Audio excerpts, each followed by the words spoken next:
Hi, my name's Dennis DeLucia, and thank you very much for participating in one of my favorite projects, Percussion Discussion.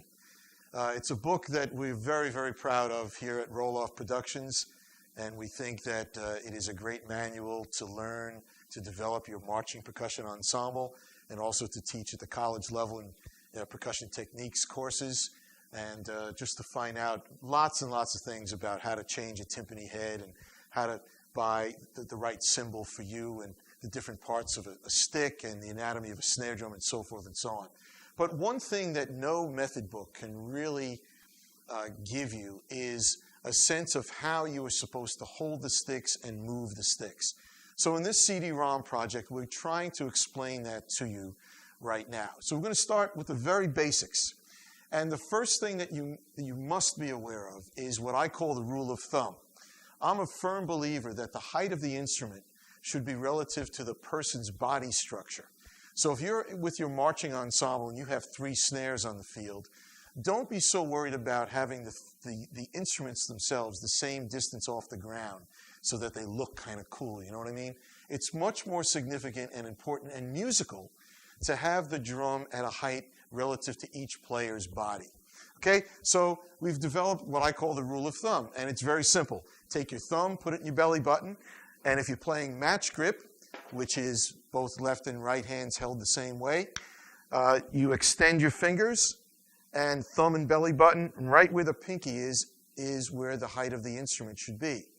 If you're going to play traditional grip, because the grip on the left hand sits on top of the hand, you want the drum to be a little bit higher. So in that case, I suggest put your thumb in your belly button, keep your fingers tightly together, and that raises the drum up. But this way, you establish the relationship between arm length and torso length, and you get the drum at the perfect height for the player's body. So now what we want to do is, without even thinking about the fact that we are now drummers, we want to just put our arms at our side. Stand the right distance from the instrument so that when you move your hands up, the beads of the stick come to the center of the drum head without having to pull your elbows back behind you. That would mean you're standing too close to the instrument, or without having to extend your arms in front of you, which would mean you're too far away from the instrument. So if the drum is at the right height and you are standing the right distance away, without any further elbow movement, you should be able to get both sticks into the center of the drum. And I encourage you to visualize a quarter. And if you can visualize, in fact, with your practice pad or on your drum, you might even want to take a quarter, put it down, and draw a circle around it. With the idea being you want to keep both tips of the sticks inside the diameter of a quarter.